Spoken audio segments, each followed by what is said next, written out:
Assalamualaikum warahmatullahi wabarakatuh. Alhamdulillah. Wassalatu wassalamu ala Rasulillah wa ala alihi wa sahbihi wa man wala. Wala hawla wala quwata illa billah, amma ba'd. Ikhwanil ahibah, saudara-saudaraku dimuliakan Allah Subhanahu wa taala. Sekarang kita masuk pada hari yang kelima daripada bulan Ramadan. Artinya kita telah menjalankan aktivitas ibadah amal soleh 5 hari di bulan yang mulia ini. Amal soleh yang sangat besar yang kita lakukan adalah berpuasa. Berpuasa bukan hanya sekedar menahan makan dan minum saja, menahan lapar dan haus saja, tetapi puasa yang lebih utama adalah meninggalkan apa-apa yang tidak bermanfaat, meninggalkan sesuatu yang bisa menyebabkan seorang terjatuh ke dalam perbuatan dosa. Oleh karenanya para ulama kita membagi puasa menjadi 3. Yang pertama adalah puasa orang awam. Puasanya orang awam adalah hanya sekedar meninggalkan makan dan minum, menahan lapar dan haus saja.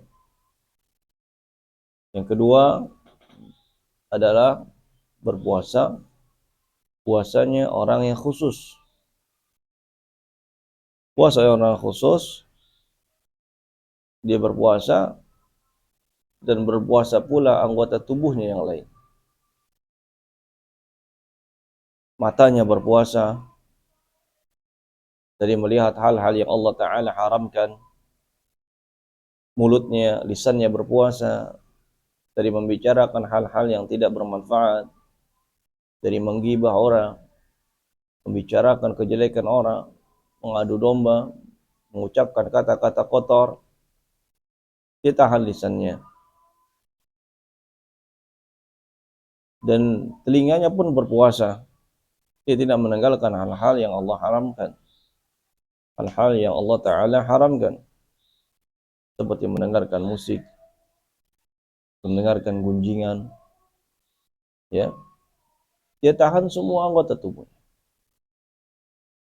Kemaluannya pun berpuasa, ya. Kemudian tangannya berpuasa, ya. Kakinya berpuasa, pikirannya pun berpuasa. Inilah puasa orang khusus. Nah, Rasulullah sallallahu alaihi wasallam bersabda,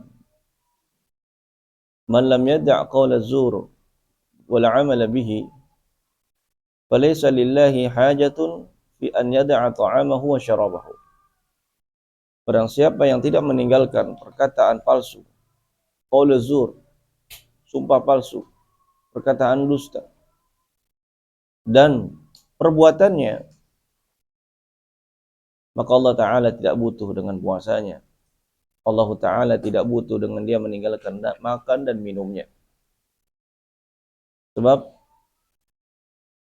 dia tidak bisa menahan lisannya, dia tidak bisa menahan anggota tubuhnya.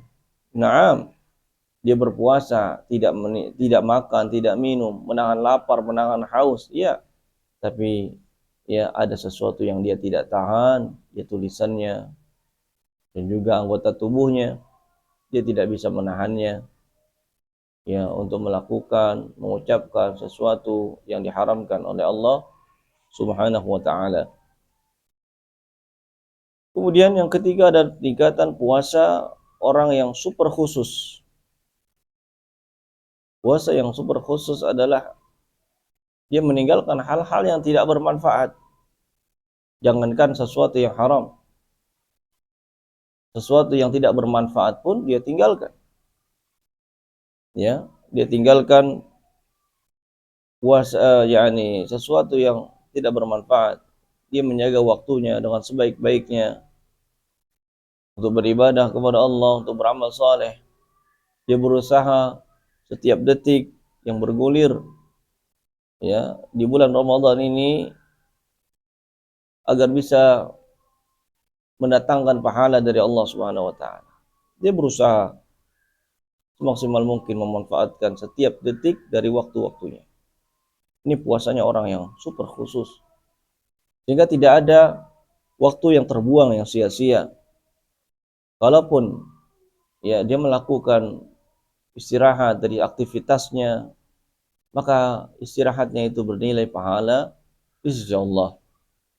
Contoh misalnya seorang tertidur di bulan puasa, ya dia tidur karena dia letih, kecapean setelah seharian beribadah kepada Allah, beramal soleh, melakukan kebaikan, lalu dia terletih, kecapean, dan dia tertidur, maka tidurnya itu dihitung sebagai pahala di sisi Allah Subhanahu wa taala.